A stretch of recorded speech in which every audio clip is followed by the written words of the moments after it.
Hola a todos, mi nombre es Beatriz Reollo, soy psicoanalista de la Escuela Abierta de Psicoanálisis y bueno, es por esa razón que participo en este seminario sobre la perversión. La clase que a mí me corresponde se titula Justificación del concepto de goce, la relación del hombre con la letra, goce sin memoria, memoria histórica. Bueno, es un título larguísimo, pero trataremos de decir alguna cosa de cada uno de esos puntos, ¿no? Y entonces, bueno, comenzaremos por introducir el concepto de goce, que es un concepto que abre el campo psicoanalítico propiamente dicho. Lacan es el que formaliza este concepto, por tanto, digamos que es un concepto lacaniano.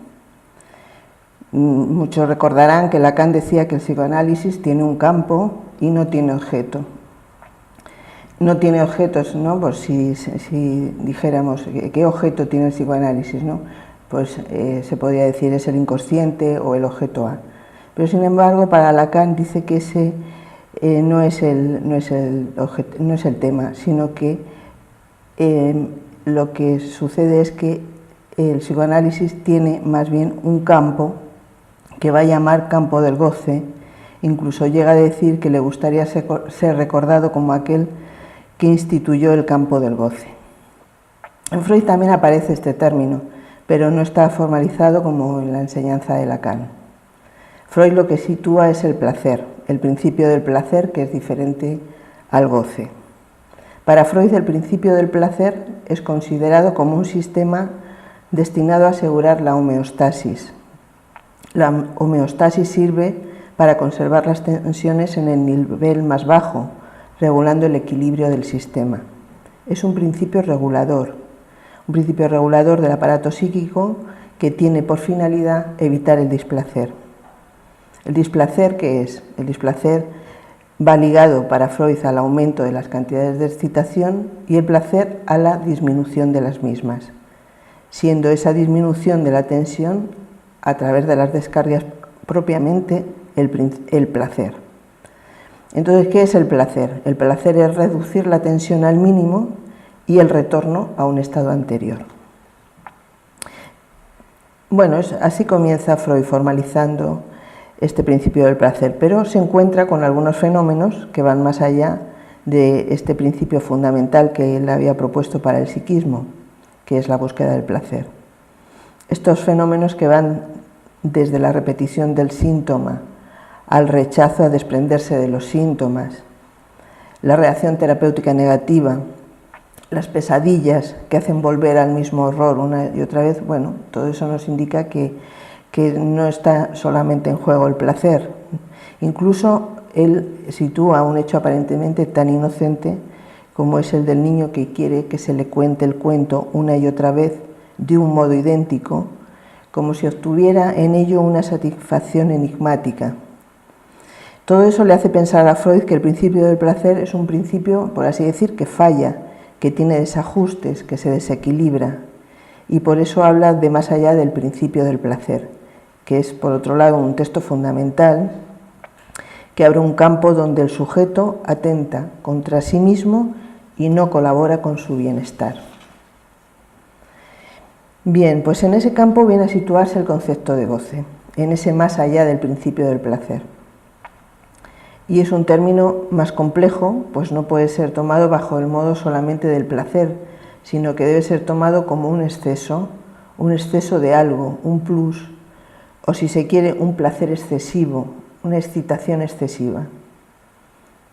Hay muchos ejemplos cotidianos del exceso, desde el que no se come algo, sino que se come todo el frigorífico, hasta el estudiante que está horas y horas delante de los libros sin poder estudiar nada, o el que se pasa todo el día viendo la televisión. Ahí sí vemos como hay algo del exceso, de algo que es excesivo en todo ello. El placer, por su carácter homeostático y regulador, es un dique para el goce, es un límite. Esta noción de placer Freud la comenta según la antigua tradición epicúrea, que quería decir gozar lo menos posible. Eso es el placer para Freud, gozar lo menos posible. Lacan dice que el principio del placer quiere decir gozar lo menos posible porque el goce nos joroba. El resultado de ir más allá del principio del placer no es obtener solo placer, sino también dolor, puesto que el sujeto solo puede soportar cierta cantidad de placer, y más allá de ese límite, el placer se convierte en dolor. Ese placer doloroso, esa tensión, por así decir, excesiva, es lo que llamamos goce. Por tanto, el goce no solo no es placer, sino que constituye su más allá, un más allá de difícil representación, ya que confina con el dolor y el sufrimiento.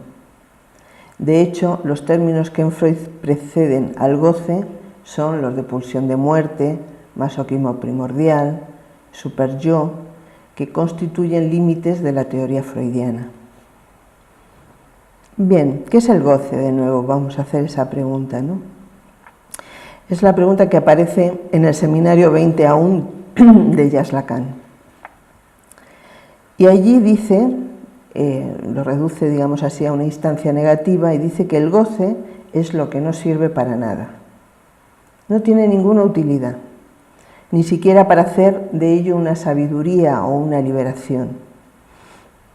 En este sentido, Lacan se refiere al derecho al goce, y dice que el derecho no es el deber, puesto que nada obliga a nadie a gozar. Y después va a matizar, excepto el superyo, ¿no?, que tiene esa función imperativa del goce, que dice, el superyo dice goza, ¿no?, en esa función imperativa. Entonces el goce es aquello de lo que habla el derecho. Si decimos que gozar de algo es usarlo hasta el abuso, el derecho viene justamente a limitar ese abuso. Pone el ejemplo del usufructo, que es una noción del derecho, un poco para establecer esta relación entre derecho y goce. Y dice que el usufructo quiere decir que se puede gozar de sus medios, pero que no hay que despilfarrarlos. Cuando se tiene el usufructo de una herencia, por ejemplo, se puede gozar de ella a condición de no usarla demasiado. Ahí reside la esencia del derecho, que es la de repartir, distribuir, retribuir lo que toca al goce. Es decir, que la noción de usufructo indica que solo hasta cierto punto uno puede hacer uso de un bien. Por tanto, el derecho reglamenta el goce limitándolo a las fronteras de lo útil, porque el goce se define como lo que se opone a lo útil. Tampoco se puede decir que el goce se trate de un bien, no pertenece al orden de los bienes, ni sirve para el cumplimiento de la felicidad o del placer. Es decir, que está fuera del valor de uso, del valor de cambio, y allí es donde va a adquirir otro valor, que es el valor de goce. Entonces Lacan dice que el goce es aquello que no sirve para nada, ¿no?, que no es útil. Si fuera útil, colaboraría con el bienestar del sujeto. También es verdad que si estuviera ausente no sabríamos lo que es estar vivos. Porque el goce es aquello que está en un cuerpo, necesita del soporte corporal. Sin cuerpo, ¿cómo podríamos gozar? Solo un cuerpo inicialmente puede o no gozar, y secundariamente otros goces pueden venir a injertarse sobre ese goce del cuerpo. Se presenta bajo el modo de una perturbación, no es armónico, y es por ello que se le intenta capturar, limitar, hacerlo aprehensible, poner el goce fuera del cuerpo. Gracias a la sexualidad, el ser hablante tiene un acceso al goce, aunque eso no le permite, sin embargo, hablar del goce directamente. Solo tenemos que pensar lo difícil que es explicar la experiencia sexual. La poesía, el arte, lo intenta y lo logra en parte, a través de metáforas, de metonimias, articulado a esa escritura del límite que muestra el carácter huidizo de poner el goce como tal, el goce real, en palabras. Lacan cuenta que a veces se había entretenido preguntándose si goza una planta, si goza una ostra, y dice que es una pregunta imposible de responder, porque el único lugar donde se puede aislar el goce es en ese cuerpo que está corporeizado por el significante, es decir, el cuerpo que se soporta del lenguaje. Para el psicoanálisis no se puede hablar de cuerpo, por ejemplo, en el animal. El animal, por así decir, no tiene cuerpo, sino que es un organismo, un viviente que no está inscrito en el lenguaje. Para el humano, en tanto ser hablante, el cuerpo no es una realidad antes del significante. En todo caso, también lo podríamos equiparar a un organismo. Entonces, en ese sentido, podríamos decir que no se es cuerpo, sino que se tiene un cuerpo. Se tiene como una propiedad, como un bien, como un objeto al que se le trata bien, al que se le cuida, al que se le trata mal, al que se le desprecia, etc. En tanto sujetos del lenguaje, estamos separados del cuerpo como organismo, porque el sujeto está en la palabra antes de nacer, aunque sea en la de sus padres, y permanece después de no tener cuerpo, después de la muerte, en la memoria que de él se guarda en la sepultura. Entonces no podemos hablar del goce en un cuerpo donde el significante, el lenguaje, no haya intervenido. Por el solo hecho de su acción, el significante, el lenguaje, deposita algo de sustancia, que Lacan llama sustancia gozante. Podríamos hablar de la génesis del goce, pero solo lo podríamos situar como efecto retroactivo del significante, a través de lo mítico. Solo podríamos pensar esa génesis del goce alcanzándolo a través de un mito, digamos, ¿no? Tendríamos entonces un mito originario del goce, de un goce no limitado, imposible. Es el goce mítico o goce de la cosa, goce del otro, goce de la madre, también el goce del viviente, pero no del hablante ser. Son diferentes conceptos, todos estos a los que me he referido, el goce del otro, el goce de la madre, el goce del viviente, que hacen referencia a ese goce mítico imposible. Ese goce mítico, al hacerlo del significante, se pierde, no sin dejar restos, que son los restos del goce. Y esos restos los nombramos ya como la letra. Es la letra A, la A minúscula, la que hace las veces de lo que queda de ese goce primordial y con la que se produce la recuperación de una parte, la única posible de ese goce perdido, que solo intuimos. Perdón. Pero es también lo que nos indica que hay algo vivo en medio del lenguaje, pues sin eso no sabríamos lo que es la vida. Esa letra hace los modos de abordar el goce de nuestro cuerpo. Entonces, hablamos de una diferencia del humano con el animal. Y Lacan, haciendo un giro, dice que la diferencia no es porque el hombre no sea animal, sino porque es un animal enfermo. Enfermo por el lenguaje, parasitado por el significante, extraviando la vida que le otorga la naturaleza a cambio de la que le ofrece el lenguaje. Una vida que se construye en diferentes niveles, uno que viene de la palabra hablada, y otro que se construye sobre lo escrito de una historia. Las anécdotas que quedan registradas en las historias familiares a través de objetos y huellas, las imágenes de la infancia de cada cual, los anales del nacimiento, los registros de identificación, los documentos que quedan en las bibliotecas, en los archivos, la lápida de su tumba. Digamos así que es ese nivel de lo escrito de una historia. Del mismo modo, solo a través del significante, el ser que habla puede relacionarse con su propia muerte. La consistencia última que el lenguaje da hace aparecer en el horizonte de cada cual la muerte. Una muerte que el sujeto anticipa, pero a la que no es posible conocer. Está la muerte por destino de la especie, la muerte natural, orgánica, que es totalmente diferente a la muerte de cada cual, en tanto única. La muerte individual es otra cosa y ella se maneja en términos de sentido. Hay por así decir dos muertes, la muerte natural y otra que es la que inscribe el lenguaje, eternizando al sujeto en la obra, en la memoria de los otros y en algo esencialmente humano como es la sepultura. Como dice Slavoj Žižek, con bastante humor, por otro lado, dice: solo se muere 2 veces. Y pone el ejemplo de cuando Napoleón fue derrotado por primera vez y trasladado a Elba. Entonces ya estaba muerto en el sentido de que su papel histórico había terminado. Se había producido el cumplimiento del destino simbólico, sin que todavía se produjera su muerte física. Esta idea de la segunda muerte procede de Sade. Y a través ahora vamos a hablar un poco de Sade para también acercarnos a ese epígrafe del título que teníamos, que era el de Goce sin memoria. Bueno, la obra de Sade se puede tomar desde diferentes sesgos, ¿no? Hoy vamos a tomar este término de la segunda muerte. Sade pretende eternizar su goce, imagina el goce extendiéndose sin límite, volviéndose eterno, y para ello rechaza esa segunda muerte.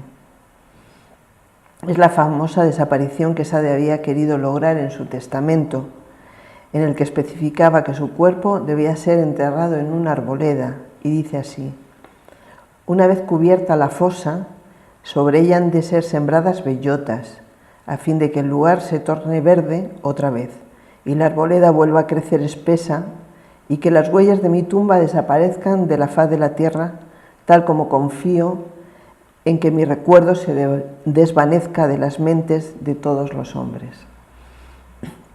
Es decir, no debe subsistir nada de sí mismo, desea que nada permanezca accesible a los hombres del lugar de su tumba, que las malezas deben recubrir. Es el modo en que Sade hace perfilar la idea de un suplicio eterno, que es a su vez lo que entra en juego en relación a sus víctimas, cuando se propone que puedan ser atormentadas sin descanso, que puedan soportar cualquier tormento, en esa infinitud del goce. Sade nos hace entrever lo que podría ser una relación solo con el goce, un goce sin memoria, consumado desde el modo de la perversión.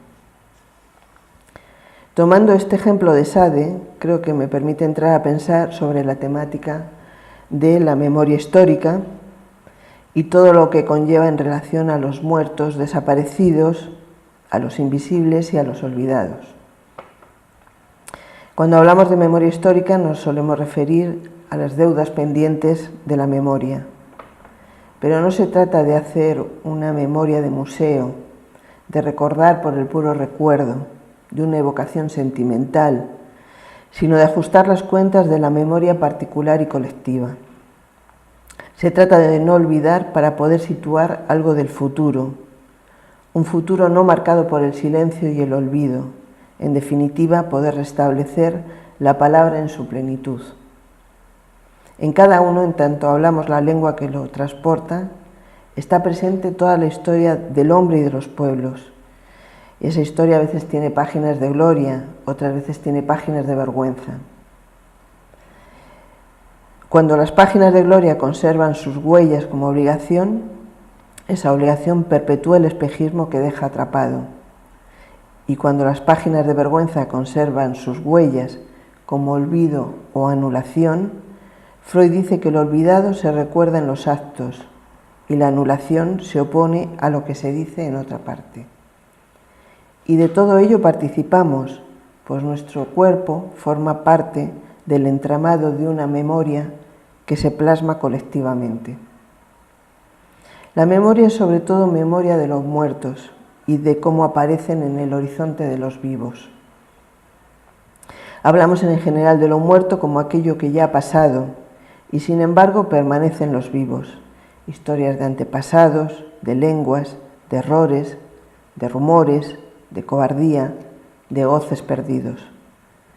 José Slimovich dice que son marcas de literalidad que juegan en la vida de los hombres. De ese modo conviven los vivos y los muertos.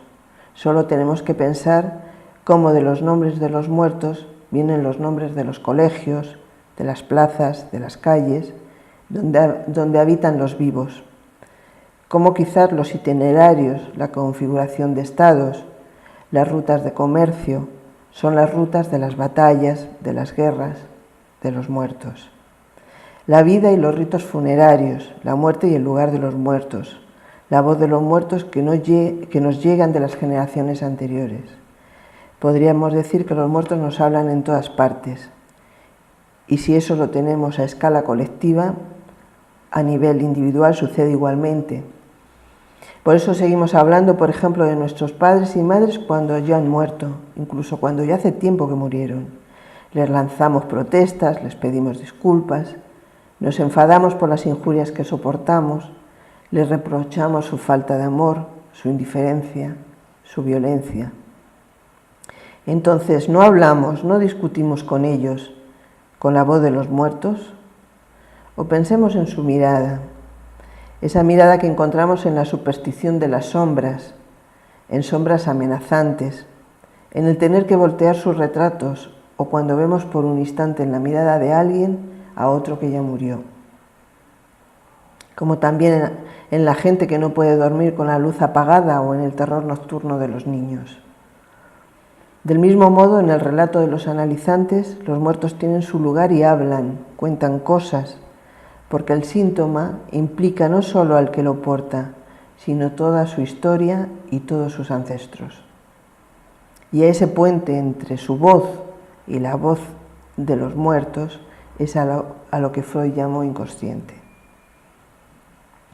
Todo este trasiego de los vivos y los muertos no se podría pensar sin el campo de la letra, ya que la letra trenza la historia y sus accidentes, eso que hace que un destino cambie, que una vida se desvíe. En cada cual los accidentes de la historia van trenzando con la letra y este juego es el que la letra realiza con el lenguaje. La letra es lo que viene a despertarnos por un instante, nos sacude porque es el encuentro con lo imprevisto, con lo no calculado, que modifica la lengua que hablamos, que nos obliga a reflexionar, a preguntarnos. A algunos los extravía, pero para otros es la ocasión de un desvío creador o transformador, como puede ser la ocasión de un libro, de un amor, de un análisis que nos transforma la vida. A ese cruce entre lo que recibimos, lo que nos viene de lejos transportado en la lengua y lo nuevo, ese accidente, esa mordedura, esa ocasión, que nos empuja a hacer algo tramado, lo llamamos letra. O dicho de otro modo, trenzamos nuestro destino con las palabras, los deseos y las historias que hemos recibido y lo que un azar nos desvía de ellas. Este campo de la letra, cuya orientación teórica procede de la enseñanza de Lacan, toma su formulación a partir del paradigma del leer, propuesto por José Slimovich, y en el que se inscribe este desarrollo y otros trabajos que implican este campo y que se llevan a cabo en la Escuela Abierta de Psicoanálisis. Voy a tomar el texto de unos compañeros de la Escuela Abierta que sitúa una creación novedosa en relación a la memoria de los muertos. Pertenece al libro de José Luis Juresa y Pedro Muerza, titulado Psicoanálisis, los nuevos signos, la escritura hablante como don del lenguaje. Voy a tomar el texto de unos compañeros de la Escuela Abierta que sitúa una creación novedosa en relación a la memoria de los muertos. Pertenece al libro de José Luis Juresa y Pedro Muerza, titulado Psicoanálisis, los nuevos signos, la escritura hablante como don del lenguaje. Ese es el título. Y en este libro toman la obra de las Madres de la Plaza de Mayo, a la que el libro le da una dimensión política, al transformar su lucha en una herencia social. Esta transformación es posible por efecto de la letra, pues de ella surgen los signos de lo nuevo, que se plasman, si son leídos, en creaciones novedosas, en textos estéticos, poéticos, como ilustra la obra de las Madres de la Plaza de Mayo. Y dicen que las madres no permitieron el olvido de lo que sucedió con sus hijos, y no para hacer de ello una rememoración perpetua. En todo caso, el olvido es activo, es decir, hace memoria, convoca desde el vacío las marcas de la verdad, a saber, que la muerte de sus hijos es la expresión de un sistema injusto y violento. En un salto colectivo, que llaman socialización de la maternidad, consiguen una transformación del infierno, de la página de vergüenza, en un orden novedoso al modo de una creación. Y lo hacen conservando el elemento de pérdida. Por eso la dimensión estética que proponen es una estética de la ausencia y de la satisfacción. La lucha de las madres de la Plaza de Mayo ha hecho posible, en una dinámica impensada, que la lucha que iniciaron por sus hijos se prolongue en una universidad popular que ellas han propiciado. Se cimenta sobre los muertos, sobre la memoria de los muertos, que dice que no es suficiente el combate económico, aquel que se dirige a la distribución justa de los bienes, sino que es necesario además el combate intelectual, aquel que se desarrolla en el campo de la cultura. Recordé que en una entrevista a John Berger, que como sabéis es un escritor inglés, él dice que hasta la deshumanización producida por el capitalismo, los vivos estaban atentos a la experiencia de los muertos, pues ese era su futuro. Dependían de ellos para colmar el sentido de vivir. Solo una forma cruel de egotismo moderno logró romper ese equilibrio, con efectos terribles para los vivos, que ahora pensamos en los muertos como los eliminados. Pero si eliminamos la ausencia, no hay más devenir, y sin devenir no hay deseo. John Berger expresa muy bien lo que es la lógica contemporánea, donde se toma a los muertos como eliminados, como restos, para derivar todo al flotar económico. Creo que estas palabras de John Berger se hacen coherentes con el proyecto de las Madres de la Plaza de Mayo, donde ellas no toman a los muertos como eliminados. Ellas lograron hablar con la voz ausente de sus hijos y en medio de la muerte, la ausencia y el dolor, leyeron lo vivo. Para terminar, hay algo que el libro de Pedro Muerza y José Luis Juresa plantea con determinación, y es que desde el sentido común no se leen las palabras. Ese sentido común que hace que digamos y sintamos acordes con las palabras de uso público, las que publican los medios de comunicación y las que en general nos manejan cotidianamente. Huir del sentido común es lo que propone el psicoanálisis para poder adentrarnos en estas cuestiones que son tan complicadas y tan humanas.